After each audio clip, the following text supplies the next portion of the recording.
والذین هم لفروجهم حافظون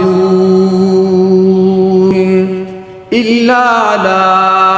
أزواجهم أو ما ملكت أيمانهم فإنهم غير ملومين